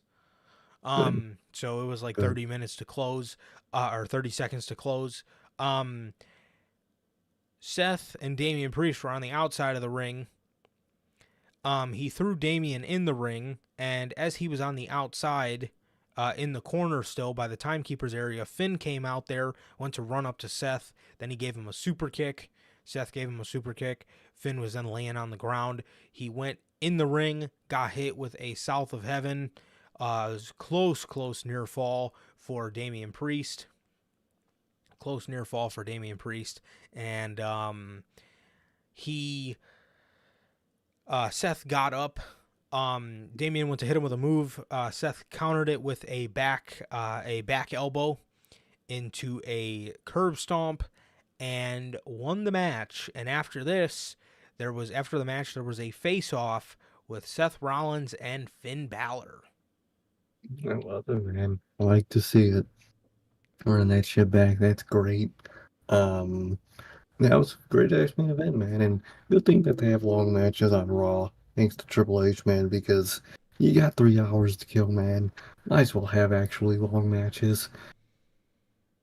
Yeah, It's not like you're telling much stories other than fucking Roman and Cody anyway. yeah, So just do good lengthy matches on Raw at this point. yeah.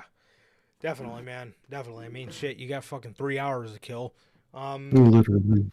So yeah, man, that was that, and yeah, that's everything for the week, dude. That's everything for the week. So we got another great progression in the Bloodline story, and a very bad AEW Dynamite and a decent episode of Monday Night Raw, man. So yes, they definitely Monday Night Raw needs something that you can they definitely need something you can sink your teeth into.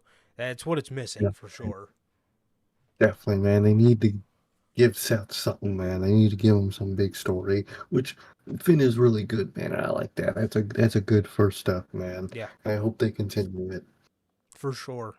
For sure, man. So, and especially if LA Knight cashes in on him at SummerSlam, that should be a pretty good one, man. That should be a pretty good one. I That's think good. LA Knight will excel majorly as a world champion. I think he'll do I really think so. fantastic. I really think so, man. I hope so. Yeah, man. So with that, that is going to do it for this edition of Notorious Unscripted, man. This has been episode 146, and that is your week of wrestling, man. So with that, that is going to do it for this edition of the Notorious Hills podcast, man. It has been always a pleasure for my Johnny Mayhem. And Sir K. And that is going to do it for this edition of the Notorious Hills podcast, man. Another great edition of Notorious Unscripted. Thank you guys so very much. We appreciate you guys. We love you guys. Thank you guys for hanging out with us, man. Please like, comment, and subscribe. And we will see you guys on Friday with the news. Peace.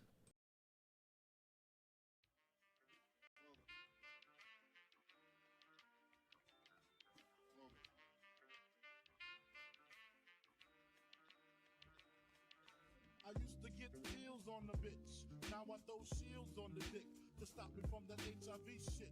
And niggas know they soft like a Twinkie fillin', playing the villain, prepare for the strap killing.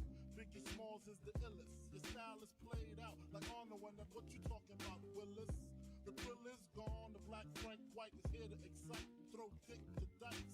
Bitches are like I'm brainless, guns are like I'm stainless